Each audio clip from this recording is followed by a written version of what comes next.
you all for coming. I thank Malvern Books for allowing me to have the space on this occasion.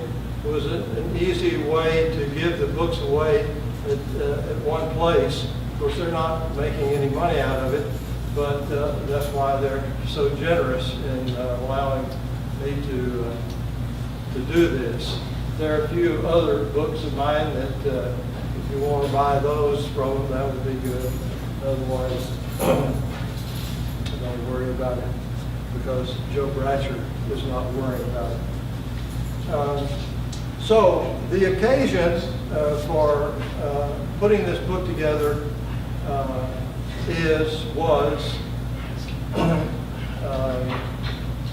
the 100th anniversary of the first jazz recordings were made in 1917. And so I wanted to be able to celebrate the occasion. And so what I'm doing is giving you a brief history of jazz through my book. Recordings that are mentioned in the poetry, sometimes just in passing, other times I analyze the recording in detail, sort of. And then at the same time I wanted to, I selected poems that relate to my own relationship to jazz, my discovery. Hello, Tom. Sit up here with María. Or with Foster, that's fine. So it's sort of a personal relationship to jazz, as well as a history of jazz itself. So I began in 1917 with the original Dixieland Jazz Band. One of two recordings that were made, two pieces that were recorded that year, 100 years ago. And it's this one is called the Dixieland Jazz Band One Step. And later I'll read a poem in which I refer to this recording, but I refer to it as the ODJB, which is the acronym that's used for the name of the band, the original Dixieland Jazz Band.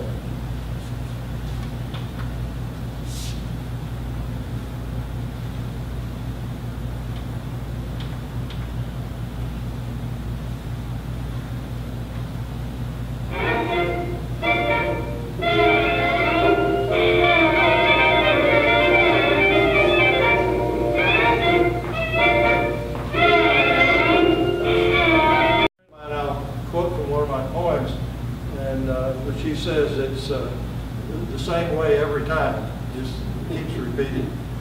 So there's not a lot of improvisation, which we think of as the great feature of jazz. I always enjoy, though, hearing the trumpet player, here actually it's probably a cornet, using a technique that comes down to today. It's called flutter tonguing, where the trumpet player flutters his tongue like that, and he gets this strange sound. And so in the very first recording, there's an example of that. So now I'm going to read from one of my poems, which is the title poem, "The Hero's Fall I Fell For." And this is a poem, as the title states, "The Hero's Fall I Fell For," or a poem of the life of Joseph Oliver, 1885 to 1938. This was King Oliver, he was referred to, the first of the royalty. Later you had Duke Ellington and Count Basie, and President Lester Young, or Prez. But I'm just reading one section, which is entitled Duo. This is all about King Oliver. Celibate through the early years, true pioneer till he'd made it big. His only wife, his mule-like ways, then sent by mail for a second chair, 2 cornets to toot the rooftops off. Yet all I seem to come across is more than men where numbers rule unlaying roost. Another mouth to feed, the dollars must mount up, and how population so out of sorts. Blessings, count them by the gross, or not at all. Oh, what a loss when the thought of a loan can't even stand itself, nor ever will give in an inch to sum up a schoolboy's 1 + 1. Then had he cut him, though Lewis never did, and Joe turned jealous just for that, what man goes old without it? Haydn, papa of them all, felt the pangs when Ludwig sang, and so it was when Lewis split his only issue, a son who'd been a partner on the throne. Oh, even before his reign ran out, what royalty to have made such room for a rival certain as Satch, who would come by train to Lincoln's land of feuding gangs, its northern nights cold as facts, dirty snow hanging on as old Tartuffe. In Louis's southern dreams, like candles perfume dipped, white magnolia buds burning unconsumed. But then in blending in with a brighter horn, a surer punch to outblow even the windy city, and on to shape Eldridge and the rest, his notes his heritage more, sharing too instead of just himself. So now I'm going to play the first recorded piece in 1923, the first time that King Oliver and Louis Armstrong recorded. This is really the most historic year. 1923 is considered the real beginning of jazz. And you'll hear on the first piece, which is called Just Gone, from 1923, you'll hear the 2 trumpets together. It's hard to distinguish them. And then the second piece you'll hear is called Chimes Blues, in which at one point, about 2/3 of the way through the piece, Louis Armstrong takes a solo, his first ever. And you can hear that it's like an entirely different world from what you heard from the original Dixieland Jazz Band. And even the Oliver recording doesn't feature the kind of solo that Louis takes in Chimes Blues. So the way I got started with an interest in jazz was due to a high school teacher and my high school mate here,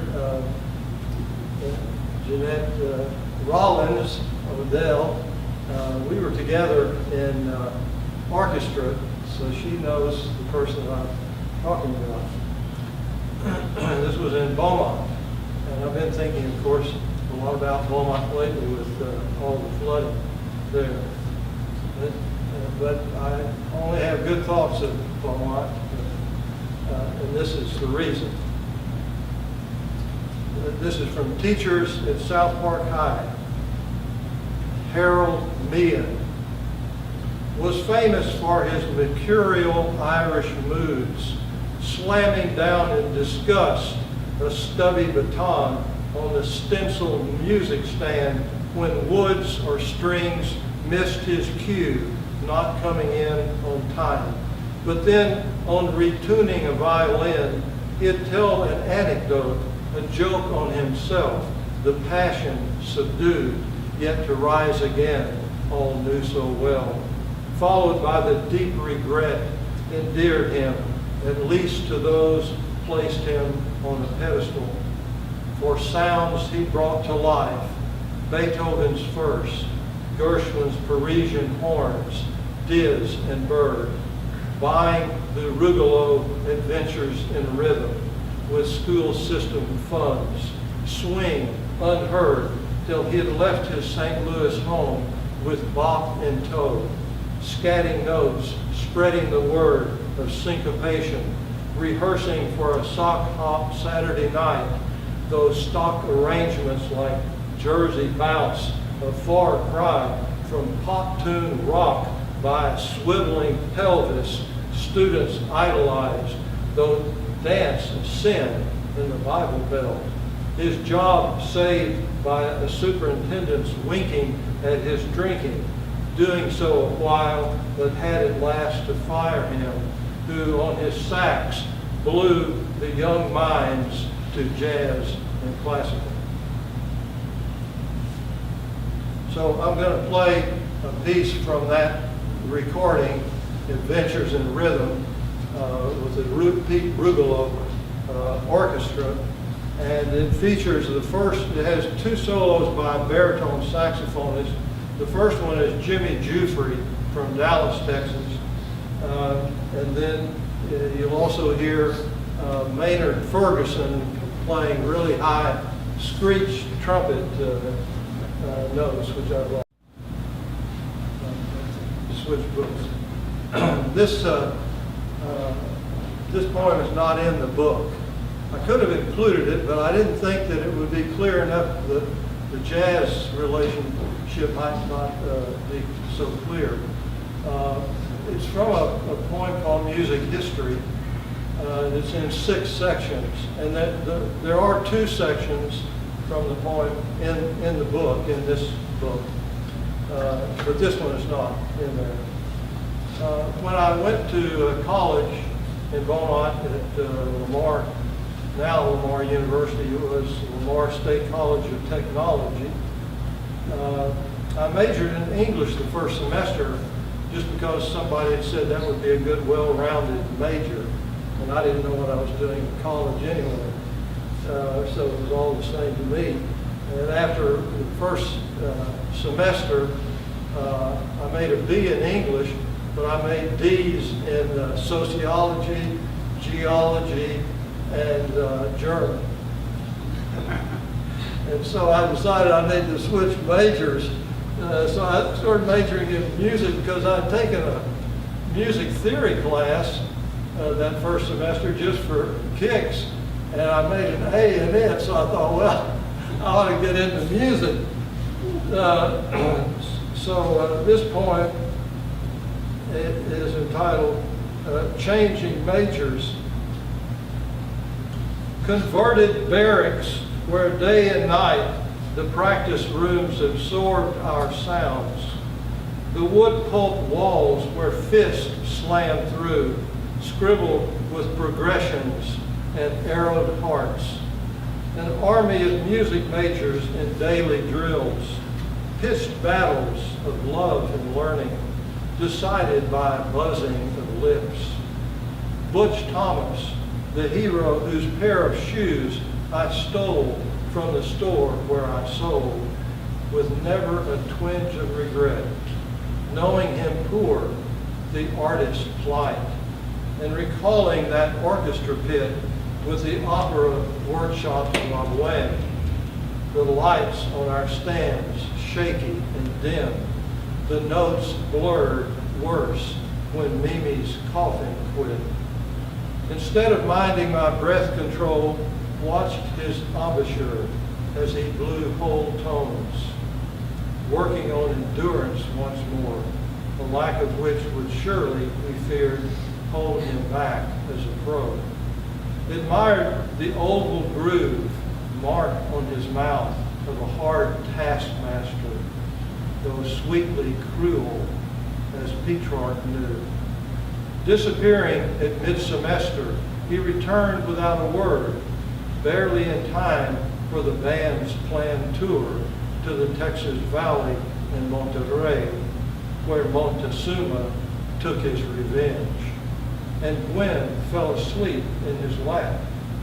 Her kisses easy, the mouthpiece steel, a wedding ring, a whispered phrase that could never match that metal embrace. His solo on Harlem Nocturne, besting Burke's, his technique weaker, but felt. At the convention on Galveston Isle, Burkhart's fever blister flared again. His showpiece brass ensemble, we wondered why our teachers limping deepened. Its history mysterious as Butch's leaving.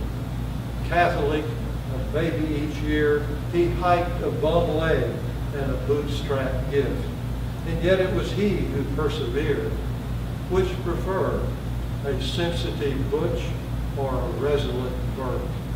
Believing myself without a choice, no facility, no feel, the answer was clear. Wrote a poem, the first, a 14-liner after Wyatt, complete with allusions to her pumpkin shade, a lipstick Carrie wore when she wasn't out playing me and the rest of the trumpet section. Wrote it out in my best long hand and left it unsigned in her con horn case, where she found what she wanted to find. Poetry the clarinetist had composed for her. Told me so and how lovely it was. Took her word and an English degree in search of the sonnet would show me the way.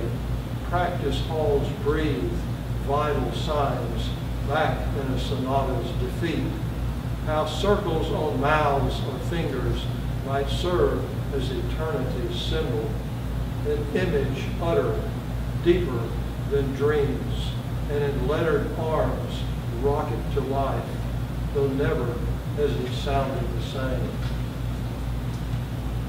I still feel that way. I've never written anything to compare with the music, including jazz.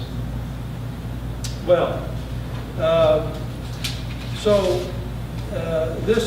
that was an introduction to my one moment, 10 minutes of fame, and also sort of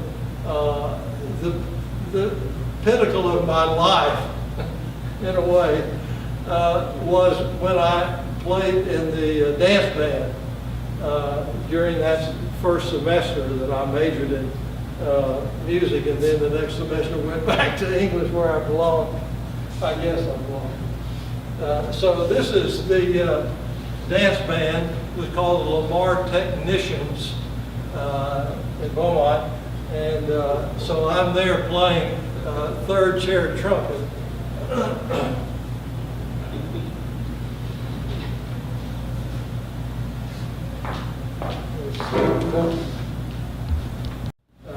I discovered jazz, and I started going to record stores there and looking for jazz. And I found an album called I Like Jazz.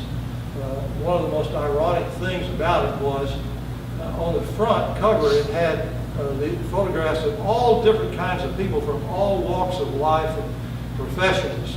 And of course that was supposed to say, I like jazz. All these people like jazz.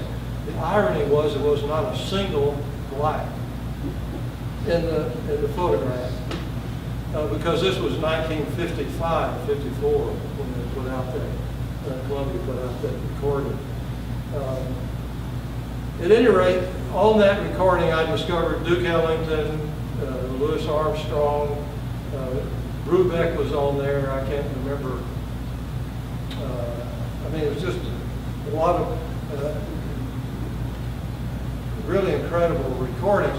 And here I mentioned one, but I'm going to play a different one, which is not mentioned in here, just to give you a sample of other recordings. But first I'll read the poem. The point here is that after I started buying these recordings, I discovered that my dad liked jazz. I had no idea. There I was 15 or 16 years old, 17, 16 probably, when I started bringing those recordings home. And so that was amazing to me that my own dad liked jazz. And he was not a musician. So this is from the Cowtown circle. Cowtown, of course, is Fort Worth, where I was born. Actually, the name of the group that this refers to is the Fort Worth Circle, which were modernist painters, artists active in Fort Worth. Only later did I discover how wonderful the art that was going on during my boyhood. I had no idea. So I wrote this poem about it, and this is just an excerpt because it relates to jazz. So this is during the Second World War. In 41, Kelly Fearing, incidentally, he taught here at UT for many years later, but this was in 41 when he was active in the group at Fort Worth.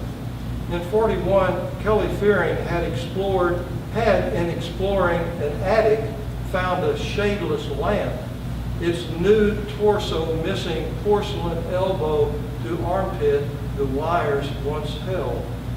He too reproducing an old newspaper, but his black, white, gray on canvas with headline upside down. Germany attacks Russians. Japan invades again. Two ties draped above from coat hanger instead of a neck, with lives ending or interrupted by cruel racist world gone power mad. But before the attic piece had done in birth year, his 39's jitterbuggers, with its girls swinging skirts, showing their knees in a red panty of one. Such dances Mom and Dad had saved up for, awaited each week to drive to or ride with friends and hear big bands out at Lake Worth. His favorite Duke at times would just stand next to him and watch as pianists with drums, guitar, and bass would hit together on merry-go-round and also rocking in rhythm. And partial also to Jimmy's Lunsford Special with its high trumpet work and stirring trombone of Trummy Young, Joe Thomas with that booming tenor. Never said if Harry James, a member of the first band, its casino ballroom hired when George Smith, the owner, objected to that future trumpet star's blasting with gusto and had its leader seat him back behind the other men, but paid him quite a sum in years to come for that golden horn out front. No need to say they would not have gone on East Rosedale for listening to an Ornette Coleman brand of bebop, much less his harmonic licks. Yet neither to express any prejudice, like most from their Depression age, just didn't care for the 40s sounds a new generation had begun to dig. So here's another Ellington piece. This is, I believe, from 1936, 37, I believe it is. All God's Children Got Rhythm.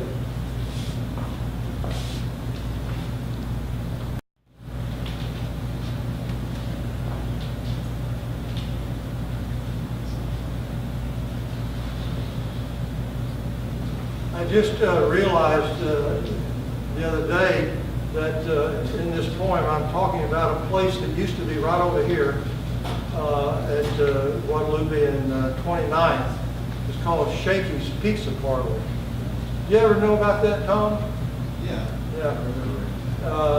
And in the poem I say it was 31st Street. I've always been confused about the numbers over here. It was actually 29th, and Dawn, right, Dawn? Told me that she made me aware of this the other day, and I talked to her on the phone. Because I was saying that Malvern was on 30 or 31st or something. You know? She said, no, 29th. And I thought, oh, no, that, you know, it's funny, I never realized what street this was. Anyway, there's a reference to this in the poem. This is from my book-length poem, Austin. And it's in the section, it's by the river streets, and this is San Gabriel, which is right here. Martin was rooming then across 19th, would share his taste for bottled brew and for jazz solos from the golden age of Dix's cornet or piano on In a Mist, Nork, Red Nichols, The Amazing Myth, the four square same way every time ragtime feel of the ODJB's 17 style, Dutry, Kid Ory, and Vernon's own trombonist all in a 20s tradition, whose licks he imitated to keep it alive. He, from Big T's own stomping grounds, and born like Teagarden to travel around, to leave Wichita Falls for eastern routes, though then, after a quart, he had introduced his pride in this place's western twang. At Shakeys Pizza Parlor, Dixie nights at 31st and Guadalupe, his old-time tone, a straight-ahead drive, reviving a need to play it for no reason at all in C, but to rhythm and rhyme in Stebbins City. George moved his family to Palestine Pines, through distance and crisis keeping in touch, roommates ever by the ties that bind, by rockets yet flare and a dog barks on, the arrows accepted and the juries hung. The cement holds from that garage apartment, true as well through difference with Andy, patched up by hearing a shirkin Mahler, listening there together to Scherzo and Landler, cutting class for a symphony far more urgent. Equally so for Count Basie's Little Darling, atomic album with lockjaw's tenor screams, detonated over and over off those upstairs walls, when the opening chords on Green's guitar would set head straighter than any lecture. Black music for putting a spirit back in. Thought history had taken it out of them.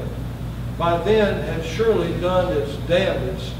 Yet there they were, on and for the record, could enliven, not lease, a popular apartment. At the co-op found the first Ornette Coleman. On congeniality, his white plastic alto sax, as if moaning, I'm going to Fort Worth. In the Union to catch Bobby Bradford live, those both getting back to Cowtown scales.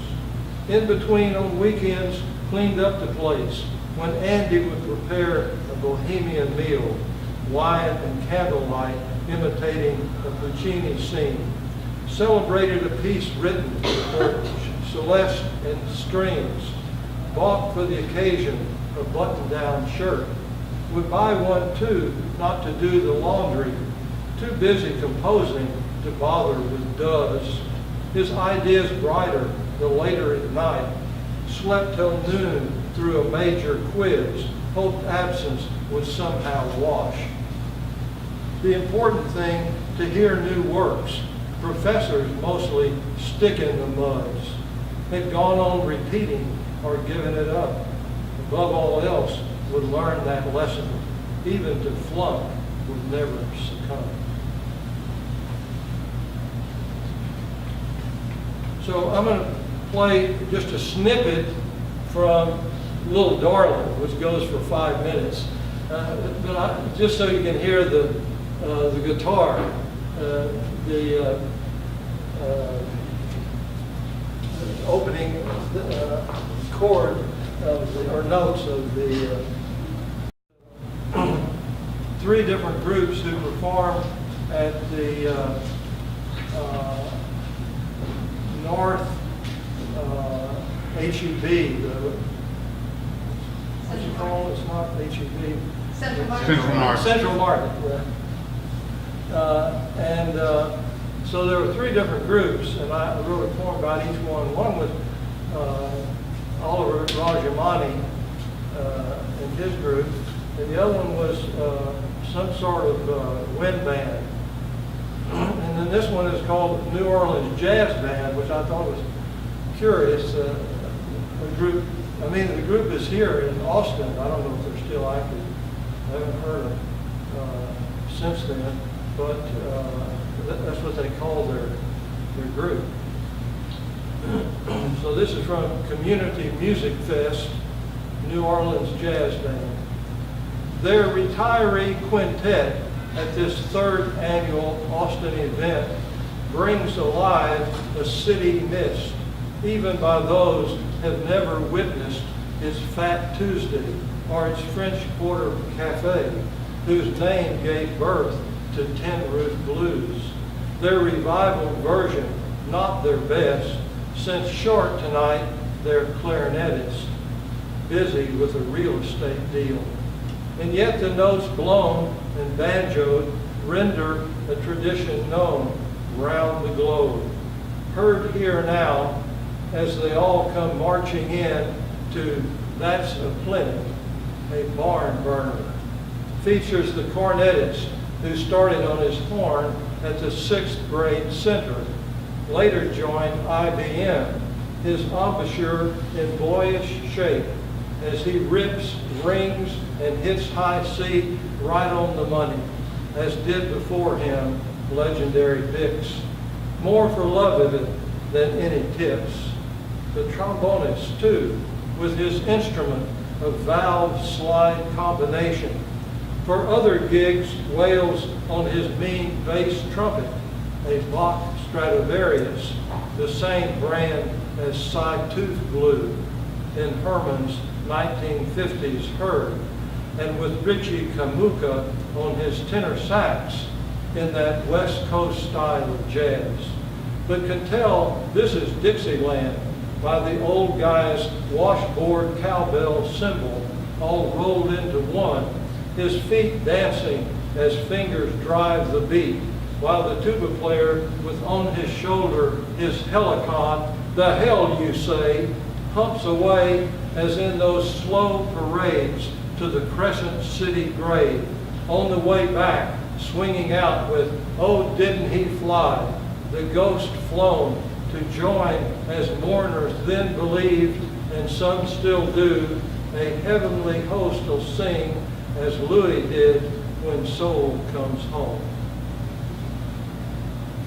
So in the CD that comes with the book, I give an example of Bix Beiderbecke, his piece at the Jazz Band Ball, which was originally an ODJB composition. That is from the original Dixieland Jazz Band. But today I want to play the piece that I also refer to with Side Tooth and Richie Kamuka, where Side Tooth is playing a bass trumpet.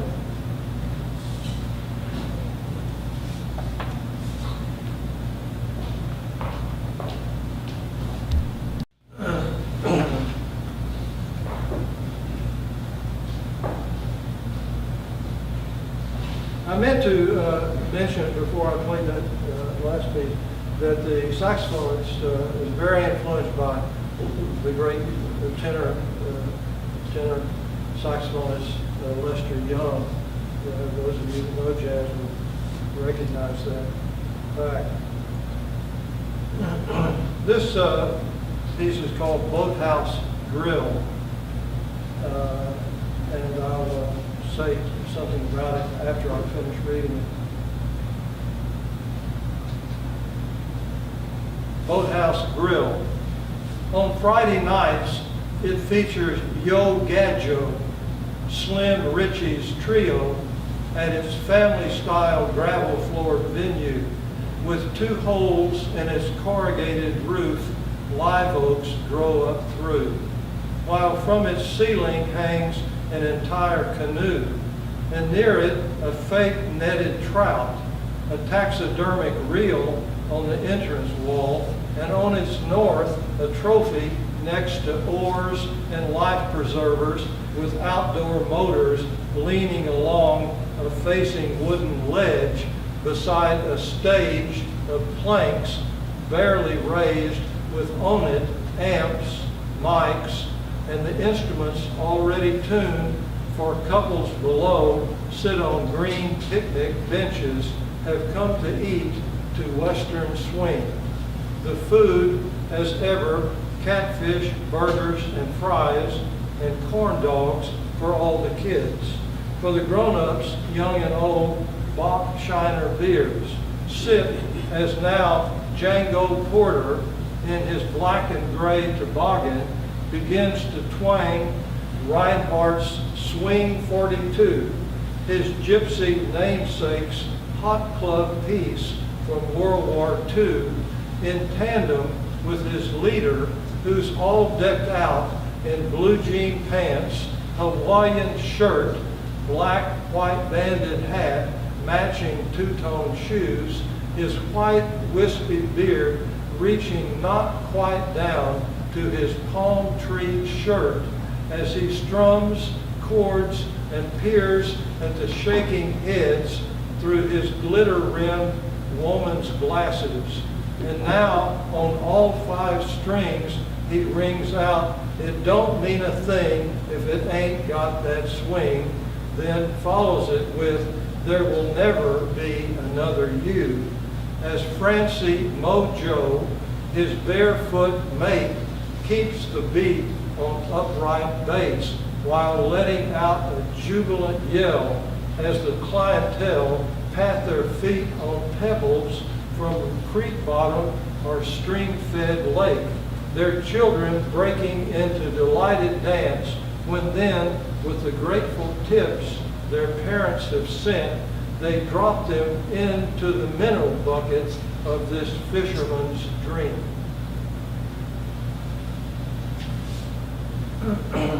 Well, I'm glad that this is in the book, but I sort of now wish that I would have included something by Slim Ritchie, but I couldn't find my recording that I had, and only found it yesterday.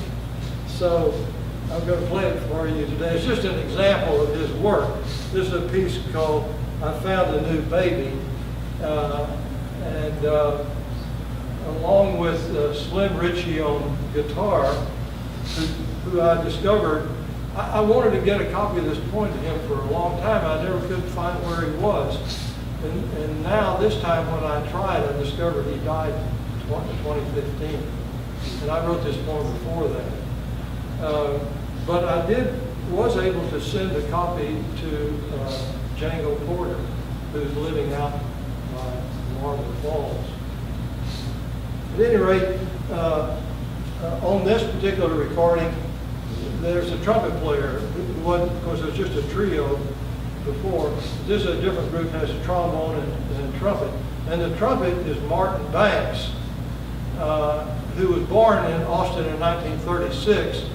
He played with a number of bands, Ellington, Count Basie, the Sun Ra Orchestra, and other groups, and played for years around here. But when my book Texan Jazz came out, and there was a reading, a signing at Borders, the old Borders, north, near the Barnes and Noble, long gone. Martin Banks and other jazz musicians, including a former student of mine in an English class at UT, came and played for the signing.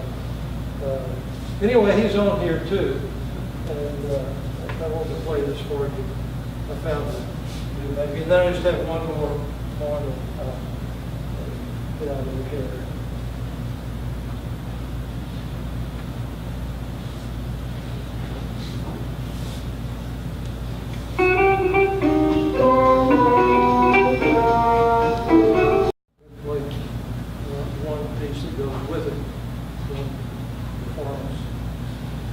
This is from my jazz, my biography in verse, based on the life of Kenny Dorham, who went to school here in Austin in the 30s, and that's when he began studying trumpet. Then went on to fame, international fame, playing with Charlie Parker as his trumpet player after Miles Davis left. And there are 6 sections from this book in the new book, and they've been slightly revised, and I chose just those 6 as a sample. And this one is not in the new book. It's called, this section is called Bopping Abroad and Back at Home. And it's about Kenny Dorham in film. In the previous canto, I call it, I talk about album covers with all these different photographs of Kenny Dorham, what he looked like in these photos. And I also talk about a video, which is available on YouTube. You can see him performing at a nightclub in Sweden. So I talk about those images of him, and then in this one I talk about films that he was actually in as an actor and a musician, of course. In decades before, had appeared in film. In 48, or so it is said, in A Song is Born. But if KD is in a scene, it must be when Buck from Dancer Team picks up a horn and acts the part of playing it in a jam on Flying Home. The 42 hit of Hampton made Illinois and Arnett's tenors famous for their Texas honks. But here is Lewis, Tommy Dorsey, Charlie Barnett, and Hamp himself with Danny Kaye on kettle drum. Outwit the gangster sits holding a gun underneath an oval object, stirs as they ramp up the swing till sympathetic vibration rolls it off a shelf and hits him on the head. Saves Virginia Mayo as a moll from wedding the mobster boss. Its comic situation saved by real jazz from Benny, Satch, Mel Powell, and on his vibraharp, mostly Lionel. But if there at all, Kaye unheard, with his tones and techniques never weak, so ever known, as is Dvorak's New World Going Home by vocal quartet, and its Mockingbird Song, or Grieg Anitra's Dance, Buck Boogie Woogies at piano, as if to forecast a KD in Norway after Sweden. That film, before even his many quotes of Edvard's theme in solos prior to his visiting Randy Holton in Gartnerverein and Oslo Metropole in '64. No cinematic club where Cavino Trio backs up Honey Swanson that role Mayo plays as Dizzy Dane, only Philly in Stall, sings of Basin Street Blues by way of jungle. But Ken is in 59 Les Leçons Dangereuses, night spot scene as decadent Paris elite dance to Art Blakey's Messenger's beat. Yet Kaye is only shown with a horn he uses as Vadim's movie prop, since sound coming out a pre-recorded Lee Morgan trumpeted guttural cry on cynical plot nearing denouement revenges its love veneer, underscored by monk theme. Rouse and he repeat each time Valmont and Juliet deceitful seducing plans take another shape. Did Kay consent to fake it? Did a sort of rape take place by need of bread? Did he expect mistakenly to play music of Monk, just as in 59's Un Temen dans la Vie? He incorrectly envisioned his future in play acting jazz? But for that Eduardo Molinado thriller flick did perform its soundtrack score with 4 cohorts, Frenchman Barney Willen on tenor and soprano sax, who also composed its slick repeated motifs for Chase in Metro and SOS, the radio taxis. But what's much more impressive is his funky, evocative theme, uncharacteristically whose notes can at first will crack, yet his tone and fluttering do add to Barney's tune, as do his wistful notes refer to movies' tragic deaths, and to a special KD tonal richness imparted to a V motif in spite of slips. On music cut out of film, Frenchman saxes lend to plots love and murder their seductive flow, most of all on Melodie pour radio taxis, on Antena Blues and Est Qu'un Lutte to Live, Duke Jordan on piano to cast a moving spell, just before Ken comes in at the end and closes with Scene at Zoo. Duke's solo done, he poses, his improvising for real and really super well, swell. Which seems to say Kay's film career went nowhere much. One view of him can't compare with that Swedish video, nor even with photos from other years, nor Randy's shot where he's on a phone in her Norway home, speaking with whoever it is, with lawyer tones on a shelf behind, as he grins and shows his teeth, white, straight, and ever held his touching tone. It's a mouthful.